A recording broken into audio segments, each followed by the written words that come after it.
Legacy Telugu stories, పిల్లల నీతి కథలు.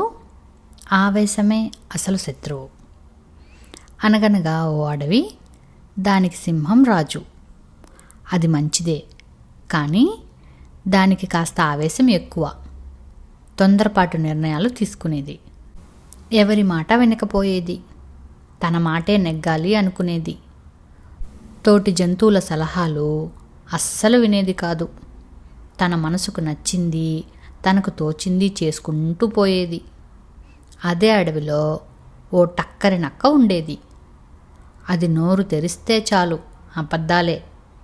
దానికి ఓసారి దున్నపోతు మాంసం తినాలనిపించింది.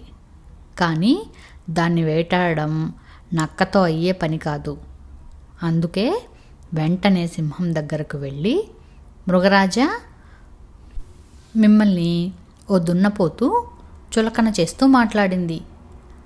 మీకసలు రాజయ్యే అర్హతే లేదని తన మందతో చెబుతూ ఉండగా నేను విన్నాను అని చెప్పింది.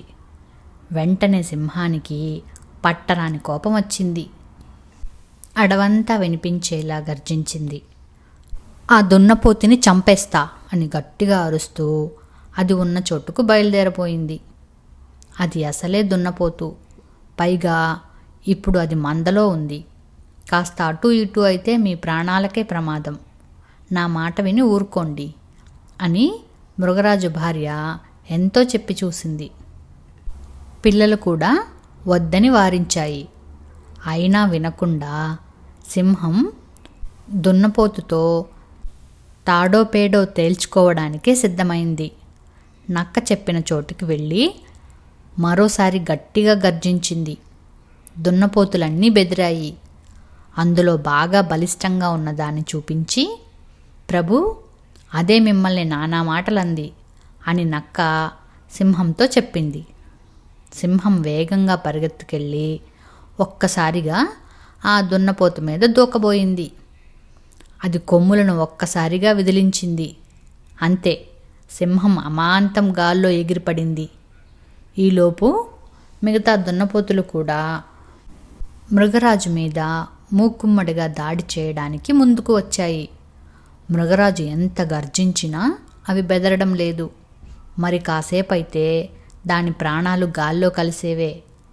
ఇంతలోనే మృగరాజు భార్య, పిల్లలు గర్జిస్తూ పరుగు పరుగున వచ్చాయి. దీంతో దున్నపోతులు బెదిరి దూరంగా వెళ్ళాయి. కాస్త తేరుకునే వరకు భార్య, పిల్లలు మృగరాజుకి రక్షణగా నిలిచాయి.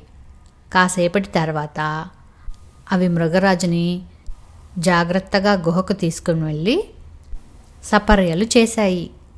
తన అహంకారం, ఆవేశమే తన ప్రాణాల మీదకు తెచ్చిందని మృగరాజు గ్రహించి అప్పటి నుంచి తనను తాను మార్చుకునే ప్రయత్నం చేసింది.